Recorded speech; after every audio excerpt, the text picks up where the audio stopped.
Welcome to our channel. Today we how to configure WordPress with WPForms and Zapier automations. Easy tutorial step by step clearly.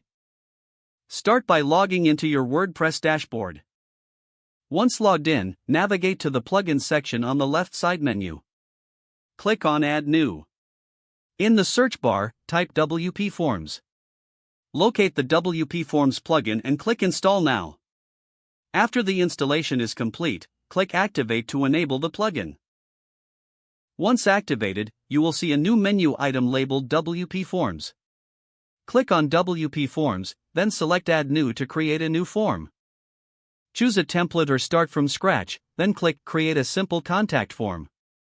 Customize your form by dragging and dropping fields as once satisfied with your form, click on the Save button. Next, copy the shortcode provided by WPForms. Navigate to the page or post where you want to display the form. Paste the shortcode into the content area and update the page. Now that your form is ready, let's set up Zapier. Go to the Zapier website and sign in or create an account if you don't have one. Click on Make a Zap to start creating an automation.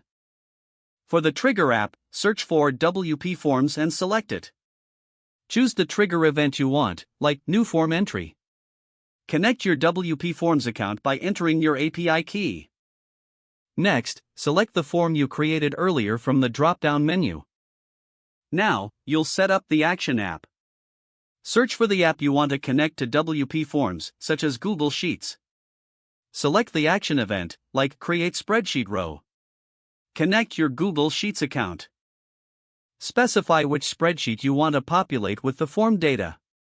Map the fields from your WP form to the columns in your Google Sheet. Review your Zap setup and test it to ensure everything is working correctly. Once the test is successful, give your Zap a name and turn it on. Now, whenever someone submits your WP form, the data will automatically be sent to your chosen action app. Congratulations, you've successfully configured WordPress with WPForms and Zapier automations. If the page does not load, refresh the browser or try again in a private or incognito window. Make sure you are using the correct email address, then retype it carefully to avoid small typos. If your password is not accepted, use the reset option and create a new strong password you can remember. Check your spam folder for verification or security emails, then complete any requested confirmation steps. Enable two-factor authentication if available to improve account security and reduce unauthorized access risk. Don't forget to like this video and subscribe to our channel for more step-by-step tech guides.